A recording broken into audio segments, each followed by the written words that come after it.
DND বাঁধ সম্পর্কে অনেকে আপনারা জানেন। ঢাকা, ডেমরা, নারায়ণগঞ্জ 2017 সালে তৎকালীন সরকার একটা প্রকল্প হাতে নিয়েছিল। 2024 এই প্রকল্পটি শেষ হয়।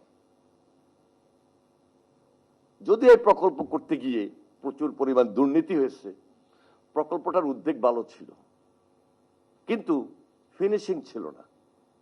উদ্যোগ ভালো ছিল, ফিনিশিং ছিল না। আমি একটা প্রকল্প করব, প্রকল্পের বেনিফিট কি হবে সেটা যদি আমি না নিতে পারি, তাহলে তো আমি ফিনিশিং এর রেজাল্ট পাবো না। যার কারণে ঢাকা শহরে আজকে আপনি জলাবদ্ধতার সম্মুখীন হচ্ছেন। চিটাগাংয়ে ঘটে যাওয়া জলাবদ্ধতার সম্মুখীন হয়েছেন। আমাদের ওয়াটার রিসোর্স মিনিস্ট্রি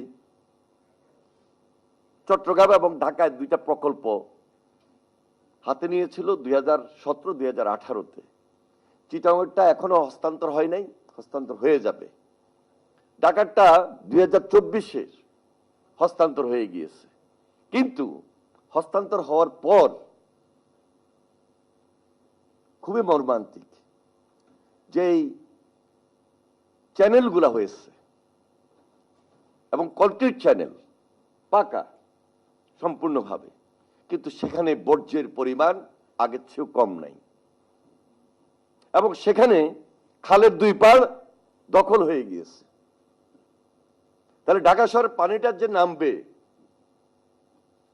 আমি ড্রেন করেছি কিন্তু নামার ব্যবস্থা নাই ওই যে বর্জ্যের কারণে। এবং এটা যদি তৎকালীন সময়ে পানি সম্পদ মন্ত্রণালয় ঢাকা সিটি কর্পোরেশনকে অথবা নারায়ণগঞ্জ সিটি কর্পোরেশনের সঙ্গে একটা সমঝোতা করতেন, তাহলে তারা সেটা মেনটেন করত। এবং প্রজেক্টও ধরা ছিল না যে এটা ফিনিশিং কি হবে, এটা কে মেনটেন করবে।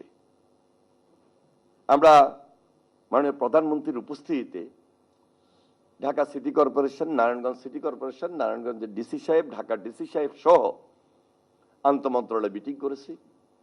সিদ্ধান্ত নিয়ে আমরা এমওইউ সাইন করেছি। সাইন করে আমরা সিটি কর্পোরেশনকে অলরেডি হস্তান্তর করে দিয়েছি। এখন তাদের কাজ হলো বর্জ্য পরিষ্কার রাখা, ড্রেন কিন্তু ঠিকই আছে, এবং দখলমুক্ত রাখা।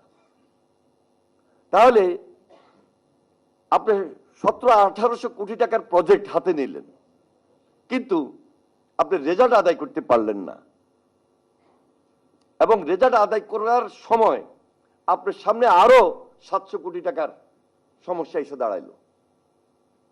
কিন্তু প্রথমেই যদি আমি 1700 কোটি টাকার সঙ্গে আরো 50টা কোটি টাকা যোগ করে দিয়ে